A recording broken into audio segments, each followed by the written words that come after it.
Radhe Radhe everyone. आज की video में हम जानेंगे कि घर पर वट सावित्री पूजा कैसे करें। जेठ मास में आने वाली अमावस्या को वट सावित्री अमावस्या, बड़ अमावस्या या बरसाए अमावस्या के नाम से जाना जाता है। इस दिन सुहागन महिलाएं अपने पति की लंबी उम्र और अच्छे स्वास्थ्य और उज्जवल भविष्य के लिए व्रत और पूजा करती हैं। वैसे तो मुख्य तौर पर यह पूजा वट वृक्ष के नीचे बैठकर की जाती है। अगर किसी कारणवश आप वट वृक्ष के पास नहीं जा सकते तो कोई बात नहीं है, आप वट वृक्ष की कोई भी टहनी घर पर ले आएं। उसके बाद उसका पूजन कर सकते हैं। जब आप टहनी लेकर आएं तो ध्यान रहे कि टहनी में कम से कम 5 पत्ते जरूर हों। पूजा वाले दिन सुबह सुबह स्नान आदि करने के बाद जिस भी जगह आप पूजा कर रहे हो उस जगह को हम अच्छे से साफ कर लेंगे। वट वृक्ष की जो टहनी है उसको मैंने गमले में लगा दिया है। अब हम पूजा शुरू करेंगे। तो सबसे पहले हम जल सींच देंगे। जब भी किसी देव वृक्ष का पूजन किया जाता है तो सबसे पहले हमें जल जरूर सींचना चाहिए। जल सींचने के बाद जो आपने वट वृक्ष की टहनी लगाई है उसके नीचे हम स्वास्तिक बना लेंगे। आप चाहे तो रंगोली भी बना सकते हैं या चौक भी पूर सकते हैं। तो मैंने यहाँ पर स्वास्तिक बना लिया है। वट वृक्ष के पत्ते पर हम गणेश जी और गोरा माता को विराजमान कर देंगे। मिट्टी से गोल आकार के या पिंड आकार के हम गणेश जी और गोरा माता बना लेंगे। इस तरह से हमें गौर गणेश की स्थापना करनी है। अब सबसे पहले हम शुद्धिकरण कर लेंगे, यानी कि जल के छींटे हम लगा लेंगे। अब हम चावल का आसन देकर दीप प्रज्वलित करेंगे।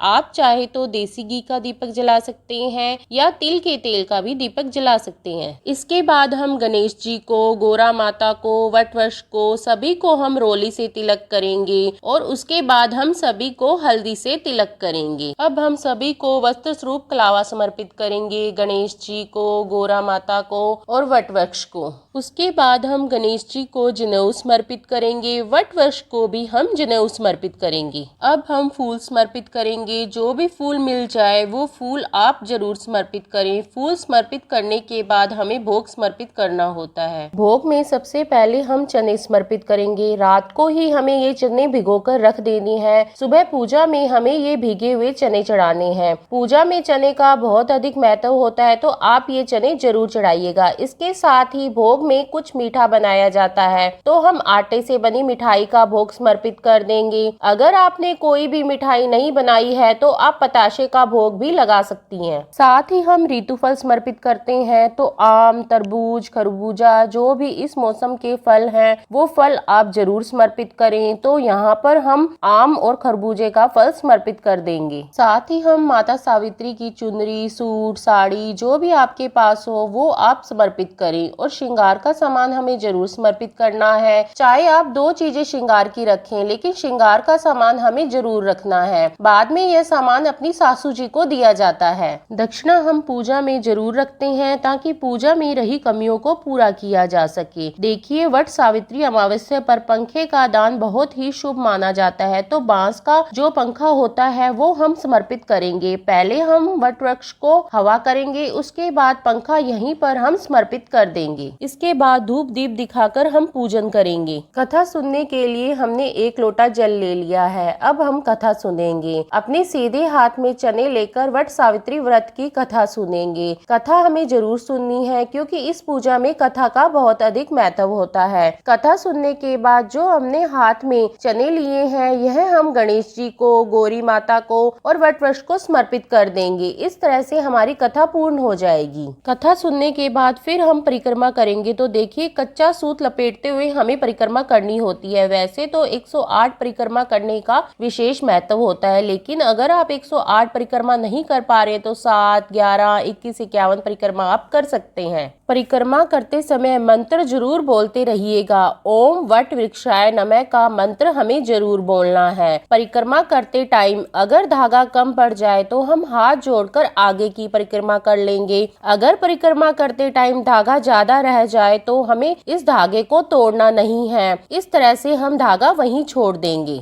परिक्रमा कर लेने के बाद अब हमें आरती करनी है। मैं यहाँ पे कपूर आरती कर रही हूँ। आप कपूर आरती भी कर सकते हैं या जो दिया आपने जलाया है आप उससे भी आरती कर सकते हैं। बड़े ही प्रेम पूर्वक हम आरती करेंगे। आरती करने के बाद हम हाथ जोड़कर पूजा में रही कमियों के लिए क्षमा याचना मांगेंगे और अपनी मनोकामनाएं पूर्ण करने के लिए और अपने पति की लंबी उम्र के लिए प्रार्थना करेंगे। पूजा के बाद जो जल का लोटा है ये हम सूरज देवता को अर्घ दे देंगे और जो भी सामान हमने चढ़ाया है ये सारा सामान हम अपनी सासू जी को दे देंगे। अगर आपकी सासू जी नहीं है तो आप परिवार में जो भी महिला आपसे बड़ी है आप उनको भी दे सकती हैं या मंदिर में आप पंडितानी को भी दान दे सकते हैं। तो इस तरह से हमें वट सावित्री व्रत का पूजन करना होता है। इस तरह से घर पर ही हम बहुत ही आसानी से वट सावित्री व्रत का पूजन कर सकते हैं और पूजन से पहले जल ग्रहण नहीं करना होता है। पूजा करने के बाद ही जल ग्रहण किया जाता है। किसी किसी के यहाँ पर पूरे दिन का व्रत किया जाता है, यानी पूरा दिन व्रत करके रात को व्रत का पारण किया जाता है, रात को खाना खाया जाता है। किसी किसी के यहाँ पर सुबह सुबह स्नान आदि करने के बाद सबसे पहले वट वृक्ष की पूजा करते हैं, उसके बाद जल ग्रहण करते हैं और फिर खाना खा सकते हैं, यानी कि पूजा तक का ही व्रत किया जाता है। व्रत करने के ये दो तरीके हैं, आप अपनी कुल परंपरा के अनुसार व्रत कर सकते हैं। अगर ये वीडियो आपको पसंद आई हो तो वीडियो को लाइक कर देना और चैनल को सब्सक्राइब कर देना। इसी कामना के साथ फिर मिलेंगे किसी और वीडियो में, तब तक के लिए जय श्री कृष्णा, राधे राधे।